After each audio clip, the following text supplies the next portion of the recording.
So much of that feeling of not deserving comes from our past.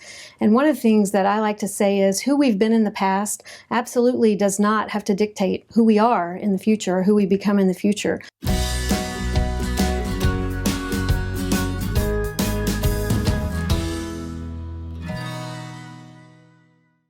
A lot of women end up in bad relationships primarily because they don't feel internally that they deserve a good one. How can you shift that around and flip it over and change your mindset to get into a place where you do feel worthy? Here's the good news. If you're aware you don't feel deserving, you can change that. You can change your mindset. Awareness is the key to change. And you know that the fear, if you're aware of it, you know that this isn't the truth.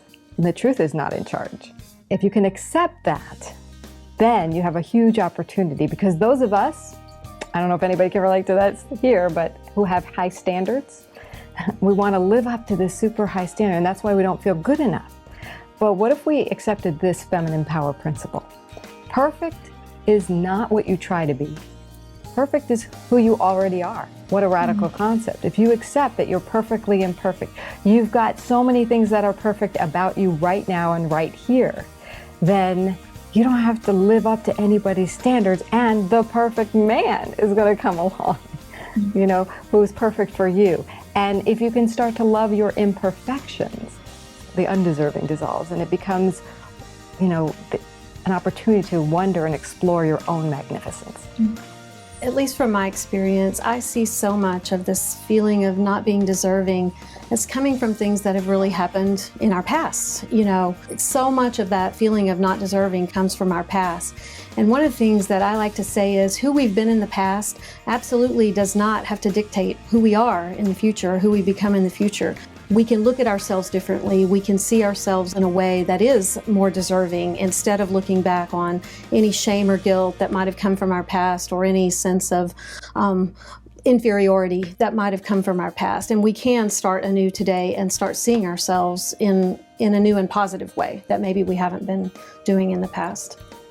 And also to take credit for what you've learned. I work with a lot of women and men who are in the middle of life and who are transitioning from one part to another, or one relationship to another, and taking credit for what they've learned along the way makes them feel that they are deserving. They've earned the right to have what they want now.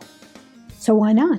I think what you said about being aware of those feelings, many women don't admit it to themselves. And that's when you can't change a pattern. You can change the pattern if you start to become aware of it, aware of the fear, be conscious, okay, this fear is irrational, and let me affirm the truth, let me start creating habits that reflect worthiness.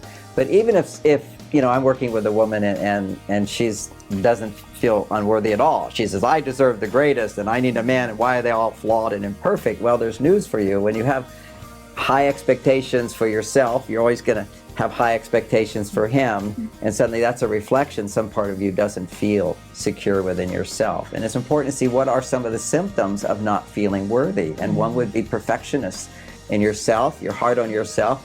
If you're only hard on yourself when you're feeling unworthy of love. And the flip side of that is you'll have these automatic criticisms of the men you're around, and that just scares men away. It also brings out the worst in a man.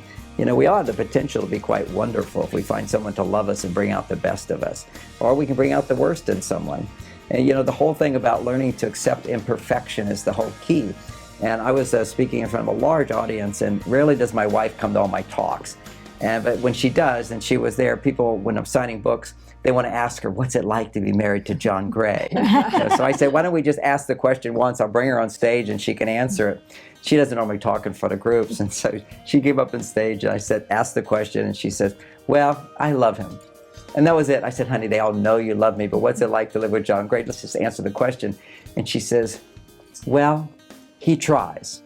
And I said to the man, I said, see, this is the perfect answer. You don't have to be perfect to be loved. And this is our big neurosis in our society. We all think if we're not perfect, or somebody points out imperfections, we're not lovable. Of course we're lovable. That's why we fall in love. We don't have to be perfect to be loved. And as you say again and again and again, we have to practice skills, and taking time for ourselves and doing things because we love ourselves is ultimately the foundation of being able to love others. And think about this. If he's not good enough, or if you're not good enough, feeling good about oneself, he'll never be good enough. That's right. So what I'm hearing all of us really talk about is that self-worth and self-esteem really come from within. They emanate from the self, and it's important to reflect on everything that's external. Talk about what you feel with your partner or with the people in your lives about what matters to you, and that way it plays a part in building your own self-esteem and self-worth, and you won't feel unworthy moving forward.